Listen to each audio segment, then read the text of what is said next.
अस्सलामुअलैकुम, welcome to my blog, welcome to my channel. After so long time फिर से जी मैं अपने चैनल पे हाज़िर हो चुकी हूँ एक नए ब्लॉग के साथ, एक नई एनर्जी के साथ। और जी अब मैं ट्राई करूँगी कि अपने ब्लॉग्स प्रॉपर टाइम पे अपलोड करती जाऊँ। और जी इतनी लंबी छुट्टी के पीछे क्या रीज़न्स थे वो भी आगे चल के आपके साथ मैं सब कुछ शेयर करूँगी। सब आपको जानने के लिए मेरे साथ रहना पड़ेगा, मेरे ब्लॉग्स को कंप्लीट वॉच करना पड़ेगा। अगर मेरे चैनल को फर्स्ट टाइम विजिट कर रहे हैं तो प्लीज़ सबसे पहले चैनल को सब्सक्राइब कर दें, क्योंकि जी आगे और मज़े के व्लॉग्स आने वाले हैं। तो सबसे पहले चलते हैं अपने व्लॉग की तरफ। यहाँ पर व्लॉग स्टार्ट करते हैं।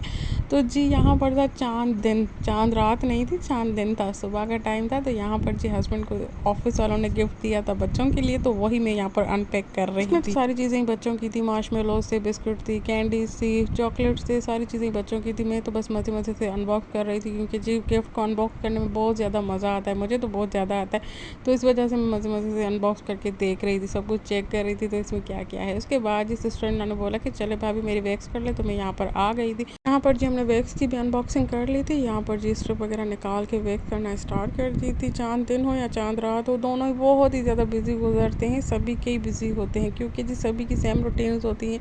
लास्ट टाइम की प्रेप्स होती हैं, कोई पार्लर जाता है, कोई वैक्सिंग कराता है, कोई मेहंदी लगवाता है, और साथ में जी कुकिंग भी करनी होती है नेक्स्ट डे के लिए, काफ़ी सारी तैयारियाँ होती है। तो इस वजह से जल्दी से गुजर जाता है।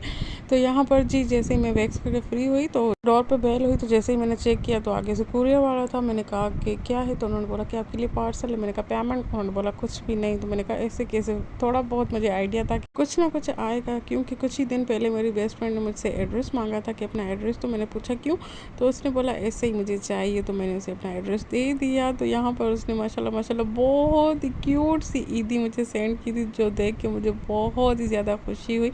सारी वही चीज़ें थी जो हमें ईद पे काम आती है, मेहंदी, चूड़ियाँ, गजरे, बहुत ही ज़्यादा मुझे अच्छा लगा। वैसे तो ये ईदी मेरे लिए कंप्लीट सरप्राइज़ होती, बट उन्होंने मुझसे एड्रेस पूछा तो इस वजह से मुझे पता चल गया। तो ये सेमी सरप्राइज़ था मेरी बेस्ट फ्रेंड की तरफ से मेरे लिए। Thank you so much. वो मेरी वीडियो भी वॉच कर रही होगी, तो thank you once again, thank you. बहुत ही अच्छा गिफ्ट था।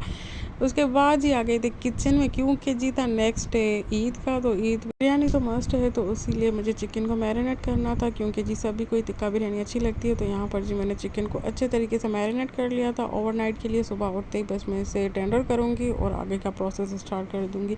उसके बाद जी बच्चों ने कहा कि हमें मेहंदी लगाए। तो यहाँ पर जी मैंने एक मैडम को मेहंदी लगा दी थी और इसकी ट्राई हो रही थी। उसके बाद ये छोटी मैडम आ गई थी अपने पप्पो के पास कि मुझे आप मेहंदी लगा ले। तो यहाँ पर उसकी पप्पो से मेहंदी लगा रही थी। फुल्ली रौनक चल रही थी चांद रात वाली।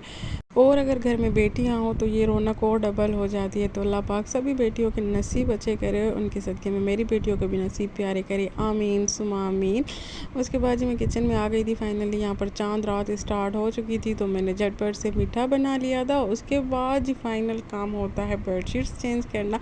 तो यहाँ पर जी मैं बेडशीट्स वगैरह चेंज कर रही थी, और मेरे हाथ थोड़े बहुत गंदे हो गए थे, क्योंकि बच्चों को मेहंदी लगाई थी, खुद को भी लगाई थी, एक हाथ पे सिस्टर इन लॉ लगा दी थी। उसके बाद जी यहाँ पर मेरी शीट्स वगैरह चेंज हो गई थी। यहाँ पर मैंने स्विंग का कवर भी चेंज कर लिया था। और जी यहाँ पर फाइनली सुबह का टाइम हो गया था। यहाँ पर जी हस्बैंड जी तैयार हो रहे थे नमाज के लिए। तो यहाँ पर मैंने उनको परफ्यूम लगाई। उसके बाद जी हमारे घर के आगे है शिया मस्जिद, तो उनकी ईद नमाज भी यहीं ग्राउंड में हो जाती है। तो यहाँ पर बहुत ही ज़्यादा रश था, उनका खुतबा वगैरह भी चल रहा था। तो मैंने कहा ये भी थोड़ा बहुत कैप्चर कर लूँ आपको दिखाने के लिए।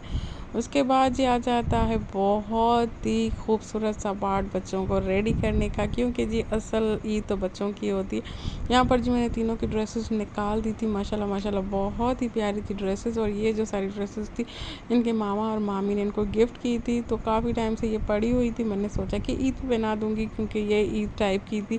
मैंने सोचा ऐसे बना कि इनको वेस्ट नहीं करती, ईद पे अच्छे से इनको स्टाइल करूँगी। तो यहाँ पर जी सारी इनकी एक्सेसरीज़ वगैरह मैं निकाल रही थी, क्योंकि जी आजकल डिजिटल दौर है, तो बच्चों को भी रील्स वगैरह बनाना अच्छे लगते हैं। तो यहाँ पर जी वही सारी चीज़ें चल रही थी, सारा सामान वगैरह मैंने निकाल दिया था। उसके बाद जी बच्चे यहाँ पर रेडी होना स्टार्ट हो गए थे। सबसे पहले जी यहाँ पर माशाल्लाह से बड़ी मैडम रेडी हो रही थी। उसको माशाल्लाह अभी थोड़ी बहुत समझ आना स्टार्ट हो गई है। इस एज में बच्चे बहुत ही ज़्यादा ईद इंजॉय करते हैं, खुद को ड्रेसअप करना बहुत अच्छा लगता है इनको। तो ये भी माशाल्लाह बहुत ही ज़्यादा इंजॉय कर रही थी। दोनों बड़ी बेटियों को मैंने रेडी कर लिया था माशाल्लाह से, वो बिल्कुल बिल्कुल ही रेडी शेडी हो गई थी। उसके बाद जी बारी आती थी छोटी मैडम की। यहाँ पर जी उसकी तैयारियां चल रही थी तो बस मैंने उसे भी रेडी शेडी कर लिया था। तो जी हाँ, माशाल्लाह से हमारी फैमिली में एक और क्यूट सी एडिशन हो गई है। हमारे पास एक और प्रिंसेस आ गई है। माशाल्लाह माशाल्लाह, अल्लाह पाक मेरी बेटियों को नजर बद से बचाए, इनके नसीब अच्छे करे, आमीन सुमा आमीन। उसके बाद जी मैं आ गई थी किचन में और यहाँ पर जी मैंने बिरयानी वगैरह बना ली थी, दम पे लगा दी थी। उसके बाद जी इतनी भूख लगी हुई थी तो मुझसे कंट्रोल ही नहीं हुआ। सबसे पहले निकाल के मैंने खुद एक ट्राई कर ली। उसके बाद जी बारी थी खुद को तैयार करने की। यहाँ पर जी मैं अपनी भी चीज़ें निकाल रही थी और ये जो ब्यूटीफुल ड्रेस आप देख रहे हैं ये मेरी बेस्ट फ्रॉम अनदर मदर बोल सकते हैं, क्योंकि जी अगर बेस्टी बोलेंगे तो बेस्टी भी कभी कभार दूर चली जाती है, छोड़ जाती है, बट हम पिछले 25-30 सालों से साथ ही हैं। इंशाल्लाह इंशाल्लाह इंशाल्लाह आगे भी ऐसे ही साथ रहेंगे। सब एक दफ़ा हमारी दोस्ती के लिए माशाल्लाह बोल दें, उसी ने ये ड्रेस मुझे सेंड किया। माशाल्लाह बहुत प्यारी थी, बहुत ही अच्छी लग रही थी मुझ पर और सभी ने बहुत तारीफ़ की। और जी वो मेरी वीडियो भी देख रही तो हल्का फुल्का सा थैंक यू भी, इतना ज़्यादा नहीं, बस हल्का फुल्का। और मेरा ब्लॉग अच्छा लगा हो तो प्लीज़ लाइक कर दीजिए। मिलते हैं जी नेक्स्ट ब्लॉग में।